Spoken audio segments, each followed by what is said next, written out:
क्या जीवन का हर पहलू दुख से भरा है? क्या हम इस दुख से कभी मुक्त हो सकते हैं?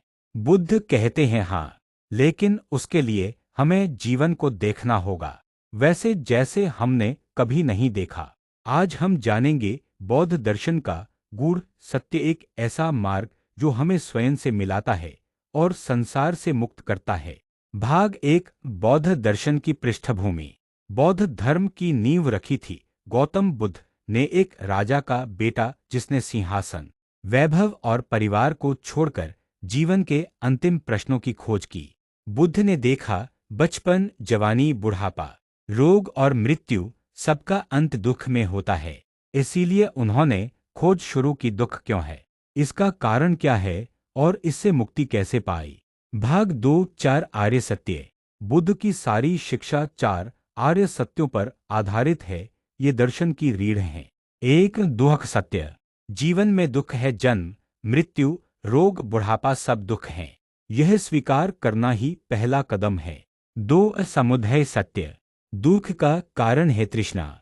हमारी इच्छाएं, लालसा, अपेक्षा, यही हमें बांधती हैं। तीन, निरोध सत्य। इस तृष्णा को रोका जा सकता है। जब तृष्णा का अंत होता है तो दुख भी समाप्त हो जाता है, यही है निर्वाण। चार, मार्ग सत्य। इस मुक्ति की ओर ले जाने वाला मार्ग है अष्टांग मार्ग। भाग तीन, अष्टांग मार्ग। यह मार्ग जीवन का संतुलन है। इसे तीन श्रेणियों में बांटा जा सकता है। एक, प्रज्ञा, सम्यक दृष्टि, सत्य को देखना, दुख को स्वीकारना। सम्यक संकल्प, हिंसा नहीं, मोह नहीं, बल्कि त्याग और करुणा। बेशील, सम्यक वाक, झूठ, चुगली, कठोर शब्दों से बचना। सम्यक कर्म, हत्या, चोरी, व्यभिचार से दूर रहना। सम्यक आजीविका, ऐसा काम जो किसी को नुकसान न पहुंचाए। सीध समाधि, सम्यक प्रयास, बुरे विचारों को रोकना, अच्छे विचारों को बढ़ाना। सम्यक स्मृति, हर क्षण में सजग रहना, खाने, बोलने, चलने तक में। सम्यक समाधि, ध्यान में एकाग्रता, अंतरात्मा से जुड़ने का मार्ग। भाग चार, मध्य मार्ग। बुद्ध ने दो छोर देखे, भोग और तपस्या। दोनों ही चरम हैं, दोनों में दुख है।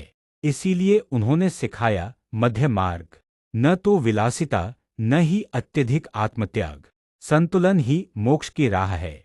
भाग पांच, कर्म और पुनर्जन्म का दृष्टिकोण। बौद्ध दर्शन के अनुसार हर कर्म, चाहे विचार, वाणी या क्रिया, एक बीज है। जो हम बोते हैं वही फल बनकर हमारे जीवन में लौटता है। लेकिन यहाँ आत्मा नहीं होती। बुद्ध ने अनात्म, नो सेल्फ का सिद्धांत दिया। उन्होंने कहा कोई स्थायी आत्मा नहीं है, केवल स्कंध, form, feeling, perception, mental formations, consciousness का प्रवाह है। पुनर्जन्म होता है लेकिन आत्मा नहीं जाती, बल्कि कर्मों की लहरें नए जीवन को जन्म देती हैं। भाग छह, निर्वाण, अंतिम लक्ष्य। निर्वाण का अर्थ है बुझ जाना, पूर्णविराम। इच्छाओं की आग बुझ जाए तो दुख भी बुझ जाता है। यह केवल एक मानसिक स्थिति नहीं, बल्कि पूर्ण शांति और जागरण की अवस्था है। बुद्ध ने कहा निर्वाण को शब्दों में नहीं समझाया जा सकता, उसे केवल अनुभव किया जा सकता है। भाग सात, करुणा और मैत्री। बौद्ध दर्शन केवल व्यक्तिगत मोक्ष की बात नहीं करता। यह कहता है जब तुम जागो तो दूसरों को भी जगा दो। करुणा और मैत्री इसके मूल हैं। हमारा जीवन तब सार्थक होता है जब हम दूसरों की पीड़ा को समझते हैं और उसे कम करने का प्रयास करते हैं। भाग आठ, आधुनिक युग में बौद्ध दर्शन की प्रासंगिकता। आज जब दुनिया भागदौड़, तनाव और लालच में उलझी है, बुद्ध का मार्ग और भी ज्यादा जरूरी हो गया है। माइंडफुलनेस, स्मृति, ध्यान और करुणा, ये सब बौद्ध शिक्षा से ही निकलते हैं। आज की मानसिक बीमारियों का इलाज बौद्ध दृष्टिकोण में छिपा हुआ है। भाग नौ, एक छोटा मानसिक परीक्षण। अपने आप से पूछिए, क्या मैं हर वक्त किसी न किसी चीज की तलाश में रहता हूँ? क्या मैं जिसको चाहता हूँ उसमें हमेशा असंतोष महसूस करता हूँ? क्या मैं दूसरों के दुख को उतनी ही गहराई से महसूस कर पाता हूँ? अगर इनका उत्तर हाँ है तो बुद्ध का मार्ग आपके लिए है। बुद्ध ने कभी खुद को ईश्वर नहीं कहा, उन्होंने खुद को बस एक जागा हुआ व्यक्ति कहा।